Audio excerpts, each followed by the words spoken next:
Class 10 CBSE board 2008 में ये question पूछा जा चुका है। तो चलिए देखते हैं क्वेश्चन क्या है। Find a quadratic polynomial whose zeros are 1 and -3। आपको क्वाड्रेटिक पॉलिनोमियल का जीरोस दिया है, तो let alpha is equal to 1 and beta is equal to -3। और आपको निकालना क्या है, तो ये क्वाड्रेटिक पॉलिनोमियल निकालना है। तो क्वाड्रेटिक पॉलिनोमियल हम लोग कैसे निकालते हैं, ये सीधे सीधे x square minus alpha plus beta into x plus alpha beta होता। अब आपको अल्फा बीटा नहीं पता है, तो इससे हम लोग पहले सम ऑफ जीरोस निकालेंगे।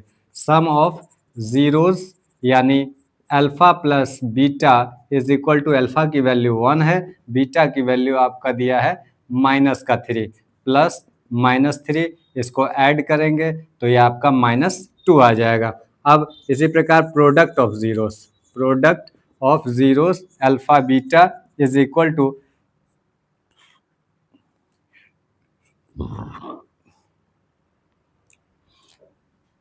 Alpha beta is equal to 1 into -3 is equal to -3। अब इन दोनों वैल्यूज को उठा के इसमें पुट करेंगे, then x square minus alpha plus beta की value -2 into x plus -3। Okay, तो ये सॉल्व होके आएगा एक्स स्क्वायर प्लस का 2x -3। ये आपका क्वाड्रेटिक पॉलिनोमियल आ गया। साथ ही ये कह रहा है कि verify the relation between the coefficient and zeros of the polynomial. तो यदि इसका फिर से हम कंपैरिजन करावें x square plus b x plus c से, तो आपका एक्स स्क्वायर का कंपैरिजन हुआ तो ए इज इक्वल टू 1 आ गया, बी इज इक्वल टू 2 आ गया और सी इज इक्वल टू -3। अब हम लोग ने क्या पढ़ा है, sum of zeros mean alpha plus beta is equal to -b upon a. या तो आप इस तरह से लिख सकते हैं -b अपॉन ए, या आप लिख सकते हैं minus coefficient of x bye coefficient of x square, इस तरह से लिख सकते हैं।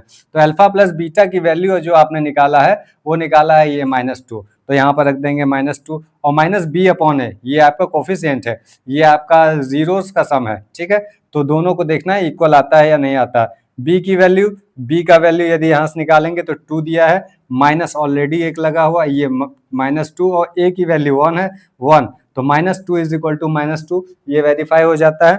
उसके बाद product of zeros mean alpha beta is equal to c upon a होता है। तो अल्फा इंटू बीटा आपने निकाला है -3 और सी की वैल्यू -3 और ए की वैल्यू बाय 1, तो -3 इज इक्वल टू -3, ये भी वेरीफाई हो जाता है।